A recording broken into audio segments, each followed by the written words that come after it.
तो चलिए अब हम एक और क्वेश्चन सॉल्व करते हैं।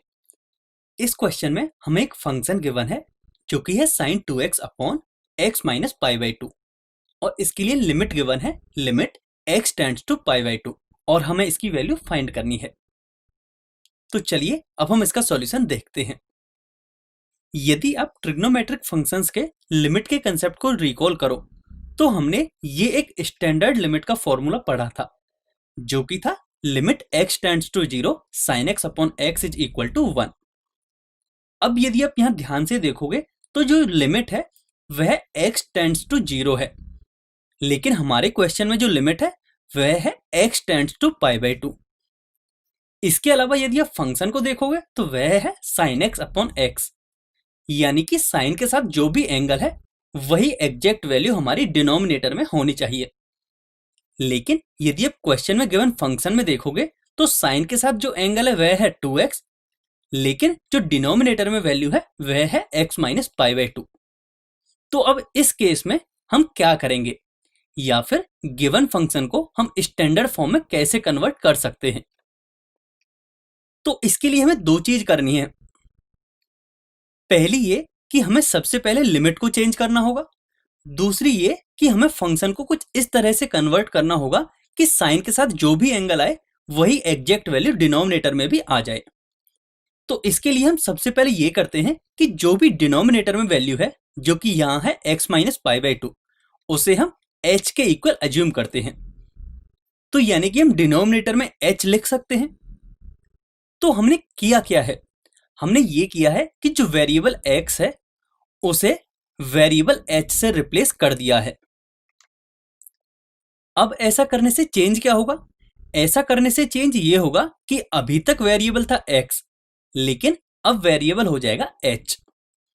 तो इसका मतलब ये हुआ कि जो अब लिमिट अप्लाई होगी वह h की ही लिमिट अप्लाई होगी। तो अब हम h की लिमिट फाइंड करते हैं। सिंस हमें x की लिमिट दे रखी है कि x tends to pi by 2 है एंड हमने अज्यूम किया है कि h is equal to x minus pi by 2, तो जब x पाई बाई 2 की तरफ टेंड करेगा तो उस केस में h 0 की तरफ टेंड करेगा। तो इसका मतलब ये हो गया कि हमें लिमिट भी मिल चुकी है कि लिमिट h टेंड्स टू 0। तो अब यदि आप वापस से क्वेश्चन में देखो तो हमने लिमिट चेंज कर दी है, हमने क्वेश्चन में जो डिनोमिनेटर में वैल्यू है उसको चेंज कर दिया है, उसकी जगह हम h लिख सकते हैं। अब यदि हम न्यूमरेटर में देखें तो न्यूमरेटर में x की जगह हम लिख सकते हैं h प्लस पाई बाई 2।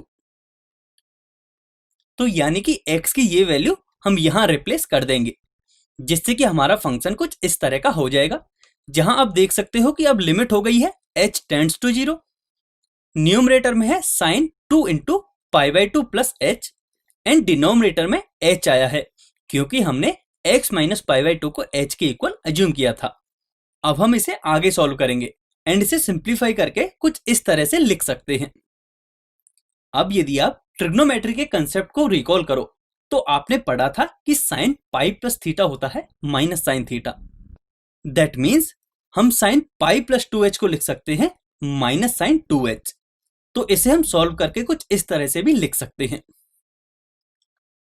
अब यदि आप इस फंक्शन को देखोगे तो हमें कुछ ये स्टैंडर्ड फॉर्म में मिल चुका है, जहां आप देखोगे कि न्यूमरेटर में है साइन 2h, लेकिन डिनोमिनेटर में अभी हमारे पास है h।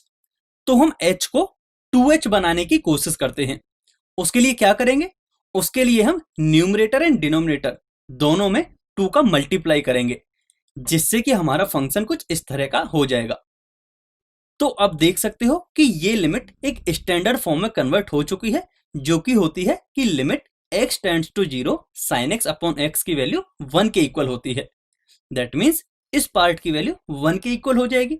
तो इसकी वैल्यू जब हम 1 पुट करेंगे तो हमारा आंसर हमें मिलेगा -2। तो इस तरह हमने यहां से ये सीखा कि हम लिमिट को भी चेंज कर सकते हैं। यदि हम क्वेश्चन में दिए गए वेरिएबल को किसी डमी वेरिएबल के साथ रिप्लेस कर दें तो उस केस में उसकी लिमिट भी चेंज हो जाती है।